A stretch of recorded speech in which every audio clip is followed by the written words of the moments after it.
You know, I don't think Mario Golf as a series gets the recognition it deserves. People just dismiss it as a crappy side game. I mean, who cares about golf, right? It's a boring sport for rich old people. And you know what, I can't really argue with that. Golf is pretty boring, but we ain't talking about regular old golf here. This is Mario Golf, and it's bleeding awesome. It's one of the longest running Nintendo franchises, essentially starting back on the NES, and since then, the core mechanics have been built up and perfected into something quite special. So, I don't really care about golf as a sport, but Mario Golf is such a well-designed, expertly crafted series with amazing gameplay that I hold it up there with the greats. I respect this series, man. I respect it. And I know a lot of other people do too. So, it kinda pains me to say this, but they're bugging it right up with this new game. They done goofed, I'm afraid. They took a big old fat dump on Mario Golf, and quite frankly, I ain't happy about it. And I think someone's gotta say something about it. And, I guess that person is me. Well then, let's get into it, and I try not to ramble too much, okay? First up, I'm gonna cover what I think the game does well, just so I don't come off as an overly negative hater, you know?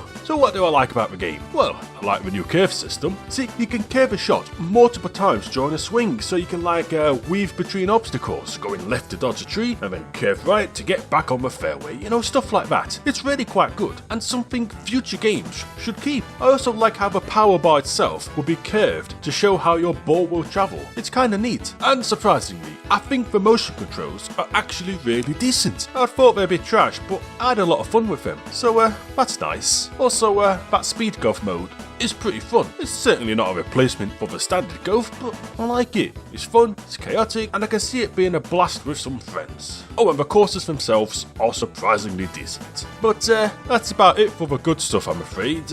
Now on to the crap. First up, and it's the thing you've probably heard the most about, the new swing system. See, in past games, you set both the power and the accuracy yourself. It was all about the timing of this little bar. The better timing you had, the straighter your shot will go. Fuck up the timing and you'll be swerving all over the damn place. It's a good system. It's engaging, it's skill-based, it can be very tense at times. It was perfect. Heck, even modern golfing games like Everybody's Golf still uses this system because it's good and it didn't need reinventing. So, of course they replaced it in this game, because why not? Now, don't get me wrong, I don't hate change for no reason, and simply being different doesn't mean it's bad. I went into this game open-minded, wanting to give the new system the benefit of the doubt, but I played quite a lot now, and all things considered, it's just kinda bad. See, instead of having to time the accuracy yourself like before, you just set the power and the accuracy is just a random. That's it, you just set the power. It is super simple. To be fair though, the terrain can increase the range of randomness though. Say you're in the rough, the range of the random accuracy marker is wider, so the chances of getting a bad shot is higher. But you can still get a perfectly straight shot too. It's just complete luck where the marker lands. There's no player input at all. I think they were going for a risk-reward kind of thing. Do I risk doing a powerful shot, but possibly messing up the accuracy? Or do I play it safe, but get less distance and have more control? The problem is, it almost never ever actually benefits to play it safe. Say you're going a bunker. In any other Mario Golf game, really, you'd want to use a sand wedge and get out. You could, in theory, use a 1-wood to smack it to the green, but the accuracy needed will be so precise that you'll probably screw it up, and if that happens, you've completely fluffed your shot. So the risk is so high that it's probably not worth it. In Super Rush though, I've come to the conclusion you can just smack it out. Don't worry about it. Use a 1-wood if you really want. Even if the random accuracy is way off, it's not gonna be that bad and you'll still get out. It just doesn't make enough difference. Even the absolute worst accuracy won't really influence your shot that much. I've literally smacked the ball across the course from a bunker onto the green before. It's absolutely ridiculous. I mean, look at this. You're basically never gonna completely fluff up the shot. The timing isn't harder, so just smack that ball out the bunker for power and the game will do the rest for you. So the whole risk-reward system doesn't even work that well. The outcome is usually the same. The ball ended up pretty much where you wanted to go regardless.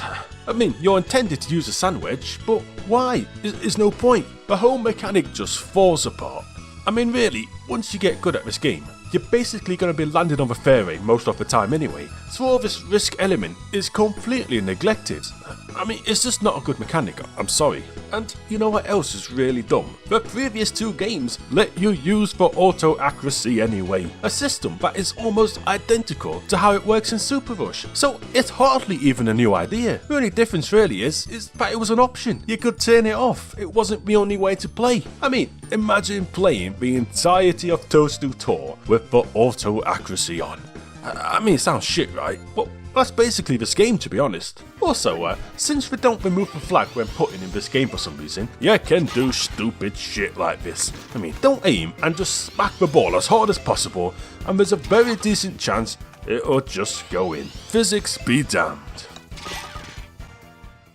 So that's a quick overview of the core mechanics, and in short, it basically sucks. The game is simplified to the extent you can use a free wood out of a bunker. But it's not just using a free wood in a bunker, it's the entire game, and I'm not even being hyperbolic. You got the rough, the deep rough, the wasteland, every surface. Ignore the intended method and the recommended clubs and just smack it as far as possible. The absolute worst you can expect is a slightly wonky shot that lands a bit to the side than what you wanted. I mean, maybe it'll land in some rough again, but it's no problem. You're still closer to the green than you would have been using the proper method. And I'm sure people will defend this gameplay mechanic. I mean, heck, even I defended it at one point, but it's not worth defending. It basically removes the whole point of Goofed. It removes learning the clubs, knowing how to handle each situation. It's all gone. You just smack it and hope for the best. The game simply won't allow you to mess up. The worst you can expect is a slightly less straight shot. Whoop-de-doo.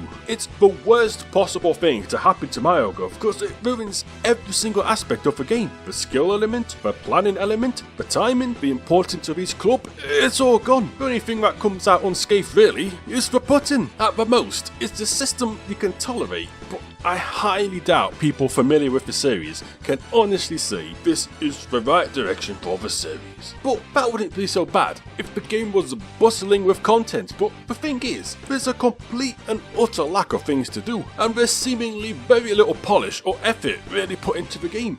Okay, so I'm gonna show you the whole animation from Mario Golf World Tour on the 3DS, just to compare them, just to get a sense of what I'm talking about. Okay, so here's Donkey Kong's animation for getting an eagle in World Tour.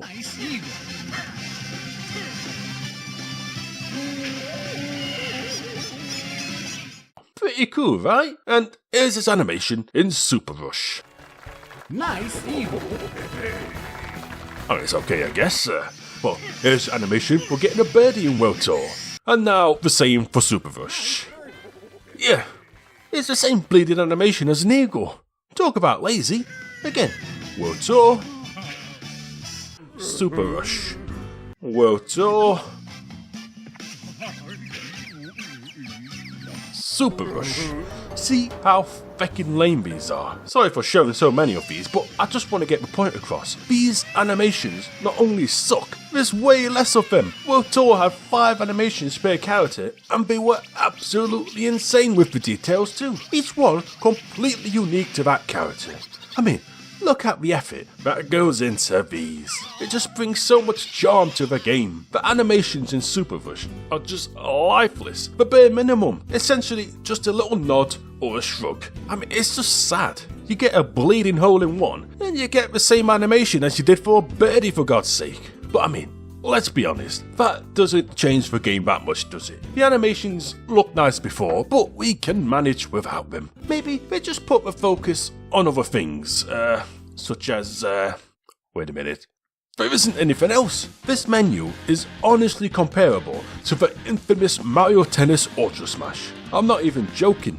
You got Golf, a Golf Adventure, and Solo Challenges. Now, Golf is either just a local multiplayer or playing against the AI. But unlike previous games, there are no difficulty settings for the AI, and there's no record of who you've beaten or what difficulty you've beaten them on.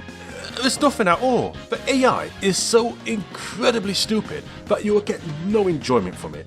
I mean, these guys are dumb. Sometimes they'll spend about 20 minutes missing easy putts. Although other times, they'll become Golf Jesus for a bit and get eagles every shot. I just don't really get it. More often than not though, they will have an IQ of a frozen carrot. There's also a mode called Battle Golf, which has 2 arenas. See, I think they thought this mode was going to be a big hit because the entire CGI intro takes place in this arena after all, but I'm sorry, it's just not that good. The goal is to be the first to capture 3 holes in this small arena, and you can get items or use your special shots to mess with the other players, and it sounds fun, right? But you'll quickly realise the best way to win is to just see where everyone else is aiming and then go in the opposite direction and avoid conflict. And that's it. As soon as you actually try to mess with the other players, someone else is just gonna win by sneaking some safe holes the other side of the course when no one's looking. You're rewarded for just laying low and being a bit of a coward. So this entire thing's just a throwaway mode to me, as evidenced by the fact no one is really playing this shit online anyway. And the AI is so easy, you'll get no sense of enjoyment playing it solo either. Next mode then is Speed Golf, a mode in which you hit the ball and then chase after it with the intent of being the fastest player to complete the hole. This is probably the main mode of the game, and where the title Super Rush comes from. Having a speed focused golf game is a pretty interesting new idea, right? Only it's not even that new. Toadstool Tour and World Tour both had Speed Golf, in which the focus was being as fast as possible. Granted, you didn't have to run towards the ball, and you can't mess with the other players, but it's not that much different from this. It's not enough to base an entire game's identity around anyway. In any other game, this would just be one of many side modes, not the main attraction. It would be like calling Toadstool Tour Mario Golf Casino Golf because of that slot machine mode. I mean, it's just not a big deal, guys. Let's get over it. And then we've got the solo challenges, which I was hoping would be a mission mode, but no, it's just normal golf and speed golf again. Only it saves your best score, but it doesn't even have online leaderboards, so there's not really much to work towards here. Not really sure why this mode warranted its own section on the menu at all, to be honest, since it's all the same modes as in the golf section. Could easily have been included there, but whatever. So this is basically the only thing you'll be doing once you finish the story mode. Trying to beat your best score over and over again. Now, before we get into the story mode, I just want to take a quick look at what Toadstool Tour had in terms of modes on the GameCube almost 20 years ago. So, you got the tournament mode, which had 12 progressively difficult tournaments. You've got Character Match, in which you unlock star characters by beating each character. Each character also has 5 difficulty levels to beat, and the game keeps track of all your victories on a nice little chart to fill in, so that's nice. You've then got the standard stroke play, you've got a new doubles mode, there's a substantial ring attack mode, you've got club slots, coin attack, speed golf, a near pin challenge, which also has its own course by the way, and a selection of side games. And pretty much all of this can be played up to 4 players. Now onto World Tour, which has so much content, I'm not really sure how to do this, but let's see. This game has a single player story mode, which has you build up your Mii and collect equipment and progress through tournaments and some side challenges. It's okay. Then you have the challenge mode, which has a whopping 200 challenges to complete and 320 if you include the DLC. And these weren't just little things. They range from ring shot challenges to coin challenges, collecting medals, club slots, time challenges, one-on-one matches, and probably more I'm forgetting about. It was incredibly robust and it would last you a very, very long time. The game also had really good online with frequent online tournaments, a total of 96 of them to be precise. Well, according to this wiki anyway. There's just always something to do. And of course, the game had all the standard modes you'd expect from the previous games, including difficulty settings for the AI. I mean, that's crazy, right? Now, going back to Star Rush, we got standard golf, speed golf, and battle golf. That's your lot. But there is the story mode. Maybe this is where all the effort went towards. But well, it's just okay, I guess. The game does start off pretty good. You're introduced to a cast of rookies who you're working alongside to become the best. It gives off a very similar vibe to the amazing Game Boy games in the series.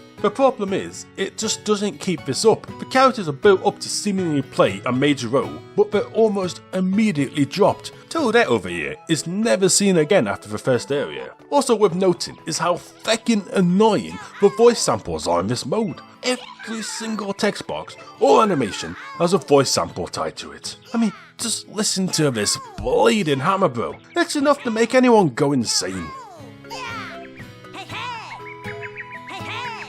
And your Mii has a bleeding annoying voice too. I mean, get ready to hear go go go every 5 seconds.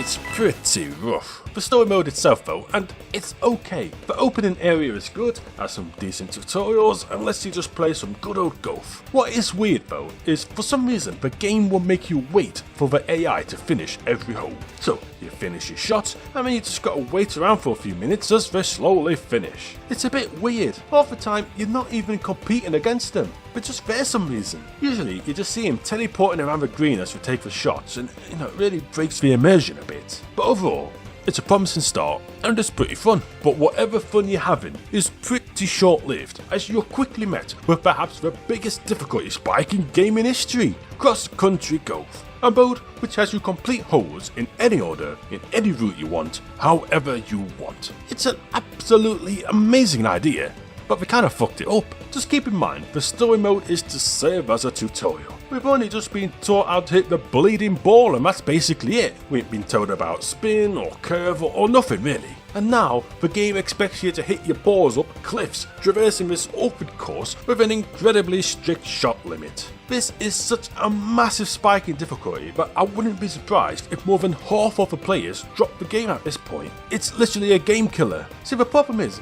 hitting the ball up these ledges is a fucking nightmare. The game tells you to use these tornadoes to help, but well, that's a lie. You'll usually hit the ball into a tornado, it'll shoot up somewhere and you can't really see where it's going, and before you know it, it's bounced off the rock and the ball's all the way back down at the bottom and your entire run is basically ruined.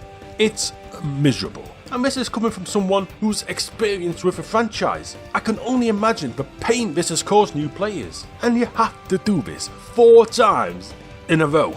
First 3 holes, then another 3, and then 6, and then the dreaded 9 holes. I mean, Jesus, they really milked this. It wasn't particularly fun the first time, but you'll be completely devoid of life by the end. And after that, the next area is ridiculously piss easy with next to 0 challenge. And the rest of the game is like that. So not only is it a difficulty spike of astronomical proportions, it just feels completely unintentional. Something else which is weird about the story mode is how it introduces new interesting mechanics, but then drops them immediately after they're introduced. Oh, so you can skim the ball on water with this club. Sweet, that's kinda cool. Literally never used in the game after the tutorial. Or this lob shot, which bizarrely introduces a second accuracy mechanic, just like the old games. But again, you use this in a tutorial once, and one other scripted challenge, and that's it. It's never used again. And since these abilities are tied to special clubs, you can't even use them outside of the story modes. It's so weird, man. It's really weird. The entire story mode just feels like unfulfilled ideas. From the gigantic hub worlds with literally nothing to do in them, to the million NPCs that have nothing to say, to the bosses that are awkwardly crammed in the end of the game, to the pitiful amount of equipment from shops, which are completely situational and useless. Just keep in mind, World Tour on the 3DS had 530 pieces of me equipment to collect. This game has like 6, and it's just half baked.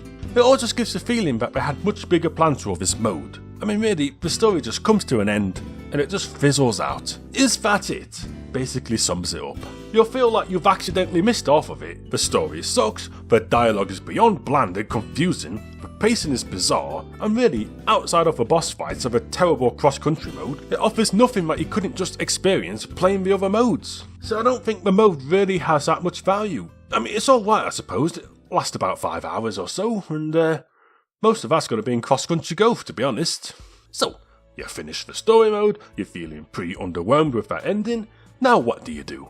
Well, there's really nothing. So, I guess you go online and play random people or friends. It's fun enough, but there's nothing to work towards. There's no records, no matchmaking, nothing. Just make a lobby and play with some random people till you get bored. And that's it. The sinking feeling of buyer's remorse comes in after only a few days. The game has 6 courses, one of them is basically a throwaway tutorial course which you'll never play again, and they all start to get a bit old quicker than you'd ever think, just due to the lack of variety to it all. Again, World Tour had 10 courses at launch and 16 after the DLC, and a ton of modes. It's not even comparable. So, what are we left with? A game with inferior shallow gameplay compared to past titles, absolutely 0 side modes to sink your teeth into, underwhelming presentation all around, and as of this moment, no real incentive to play online or do anything. Even Mario Golf on the bleeding 64 had a ring shot challenge to do. At least that's something. This game doesn't even have bleeding tournaments. What the fuck happened here? This game is $60. It's lacking side modes, variety, solo content, and the gameplay's dumbed down to the extent the core goofing doesn't even have much lasting appeal. There's no mastery involved here, there's barely nothing to it, it's just a poor man's Mario Golf. And I feel bad for the people who've been introduced to the series with this game, because they don't know what they've missed out on. I mean, the game's fun, and maybe that's enough for some people, but we've gone from, quite frankly, the best Golf series ever made to a little side game which will probably be forgotten about in a few months. I mean, it's kinda sad. Well,